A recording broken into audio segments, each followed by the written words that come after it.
All right, let me go over it one more time. Let me go over it one more time. You are not where you're supposed to be because of you. You are not where you're supposed to be because of you.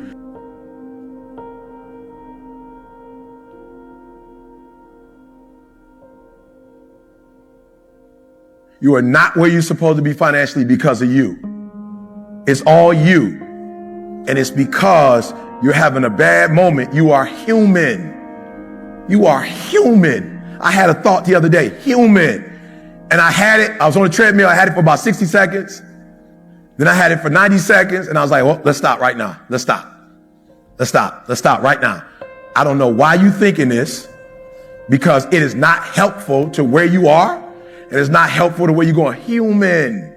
It might have been Tuesday or Wednesday. I was on a treadmill. Just some random dumb stuff came in my head. Just random, dumb, stupid stuff.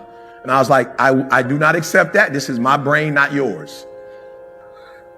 I do not accept this thought right now. This thought is not healthy for my wife. It's not healthy for my kids. It's not helpful for ETA. It's not helpful for APOC. It has absolutely not. It's not helpful for those of you who I help. I could not do a video from this energy right now. There's nothing healthy about what just came in my brain. I will not just let it sit there and take residence. You have to go. And so I had to think another thought that was the opposite thought of that thought. And I had to say that for 90 seconds. And guess what happens? As powerful as the brain is, and as many things that it could think of in the subconscious mind in seconds, it cannot have two opposing thoughts at once. Your brain does not work that way. It cannot think of two things at one time. It can only think one thing at a time. And I decided that the thing that randomly came to my mind, I didn't want to think about that. Don't drown your voice for their voice. Like, close your ears and hear your voice. And you know what's going to happen? When you hear your voice and do what you're supposed to do, you're going to be able to bless your spouse and your kids and your family in a way you can't when you're listening to their voice. Does that make sense? Like, you've been listening to somebody else's voice, what they told you could do, what you couldn't do, and you took that stuff serious. It's your voice. You got to start listening to it. It knows best. Is that clear? When you get a thought that's not your thought, stop letting that thought just take control. It doesn't belong there. Anything that's not in alignment with your dreams and your goals, let it go. And so you're going to stop in the middle of the day with your phone, and you're going to put your earphones on, and you're going to listen to whatever you listen to, and you're going to take 5 minutes, 10 minutes, however long it takes, and you're going to get out of that funk. Okay, how many of y'all, you get into a funk sometime? Let me see your hand, be honest. How many of you get into a funk for more than like you let it just take the whole day? Just be honest. Stop. We're going to do a 5-minute funk. I'm just being real. That's it. That's our rule for the new year. 5-minute funk. That's it. And after that 5 minutes, it's over. And during the 5 minutes, we're going to stop it. So we might stop it at 2, we might stop it at 3, but by 5, it's stopped. What would your life look like if you only listen to your voice and you use your inner energy to help you to become successful? What would it look like? Now let me ask you this. How many of you have listened to other people's voice? You listen to it. Let me see your hand. You literally listen to other people's voice. Hands down. How has that worked out? I'm just being real. Here's what's crazy. It don't even work and you still doing it. Like, it doesn't even work. Like, it don't even help you, but you're still doing it. You know why? Because you're more concerned about how they feel about you than how you love yourself. And you got a love problem and you need to fix it. You don't love yourself and you need to fix that. Why? Because you're concerned about what they think. They're not even you. And so we're going to fix our thinking. We're going to channel our energy, and this is going to be the best year of our life. Does that make sense? Come on, does that make sense? Yeah, all right, you can be seated now. All right, today is all about you. This is all about you. Okay, so do me a favor. Stop being deep and take everything you learn and use it, okay? Stop like trying to tell people you read 6 books and you ain't done nothing with them. I'm just believing religious people kill me. I read the whole Bible and ain't nothing changed. You the same person. But it's like you get brownie points for reading the whole Bible. Like I go to church every Sabbath and you get brownie points for that? Like what do you get for that? It's about change, right? So I don't want you to read the Bible. I just want you to find 3 scriptures this year that you can read and do them. Read 4 books and do what they tell you to do. Matter of fact, read 1 book and do what the book tell you to do. Like for real, just read 1 chapter and put the book down. Do what the chapter tell you to do. I'm just being real. What does it benefit you to read the whole book and you're not using it? All right, so this is the year of execution. Like we're going to execute in small ways and those executions going to turn into something, right? So I heard something that revolutionized my life. All right, I'm just going to show you. Today is going to be nothing but me just going 1 through 3 on you. Just 1, 2, 3, 1, 2, 3, helping you. So when you walk out of this place, I need at least 3 things that you're going to do that you weren't doing before or you were doing and you're going to do it better. Does that make sense? All right, so here's what I want to tell you, and it's going to hurt. But if you're not exactly where you want to be, it's your fault. Write that down. It's your fault. Put that down. Put that down. If there's an area where you're not successful in like you want to be successful, it's your fault. Now, here's the cool thing about it. If it's your fault, then you have the power to do what? You have the power to change it. All right? So when we leave here, whatever you don't have that you want to have, if you're willing to make the adjustments, you can have it. So here's the first one, right? Write the word down, wealth. Now, here's the biggest challenge that I have. And you got to be careful, y'all. And for a lot of us, if you're a minority, I get it. But I want to educate you today. Because we have been enslaved, what happens now is that we see wealth as money. All right. And I want you to understand something. When I break down what wealth is to you, money is low hanging fruit. It's the easiest thing to get. I just want to make sure you're clear on that. And the reason why I say that is I want to help you, because what happens for a lot of us is we get money and then all of a sudden we think we made it. You have not. Money is the easiest thing you can get. Why? Because you live in a capitalistic society. So money is the easiest thing to get.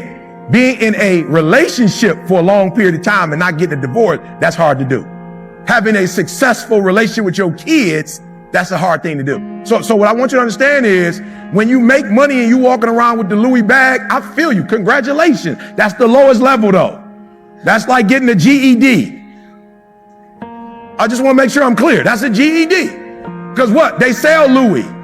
They don't sell how to be in a successful marriage. They don't have that. You can't go to the store and get that. You can't go buy, I got $2,000. I want to have a great marriage. All right, bet. Give me the $2,000. Here go a receipt. Come back in a month if it don't work. They ain't got no courses for you and your kids.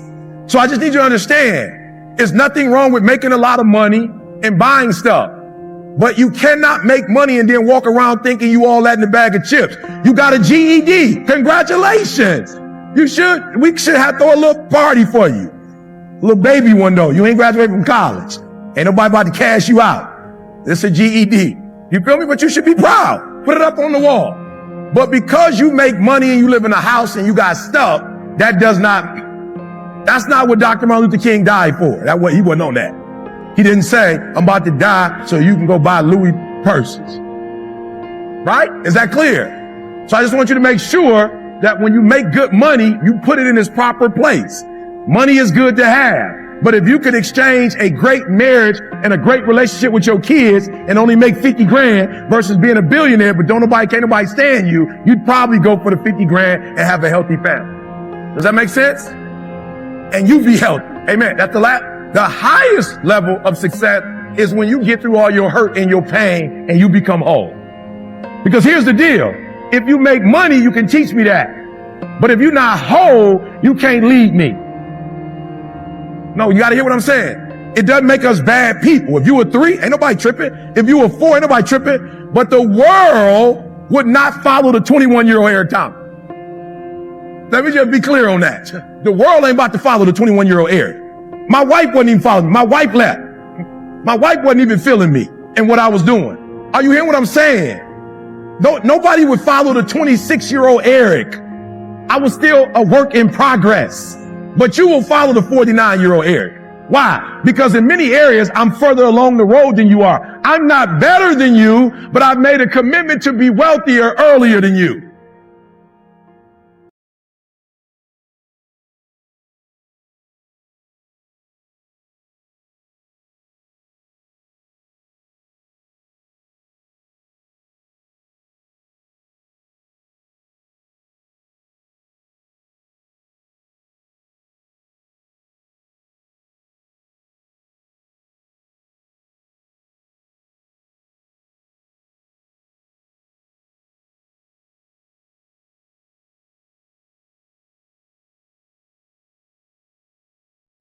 Hello guys, today our topic is because of you.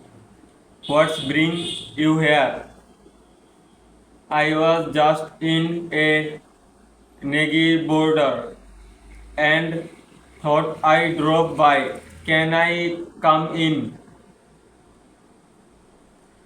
Gesturing for James to enter. He walks in glancing at the photo album. I was just reminiscing. I got something memories hit you out of Norway. They, James, I have been thinking a lot of lately about how much things have changed. A moment of silence between them, passing, searching for what to change because of you. What do you mean? Remember, when we are kids, you were always there for me, no matter what you show me that friendship really means. Memories full black. Yeah, those were good times. They were more than good. They were everything to me. And even though we have grown up and life has taken us in difficult destruction for friendship has always been a consist. You have no idea how much your friendship means to me too. You have been there for me through some really thought times. I guess that's what true friendship is all about, huh? Being there for each other, no matter what. Exactly, because of you, become a better person. You have inspired me in a way you can't even imagine. No, so thank you,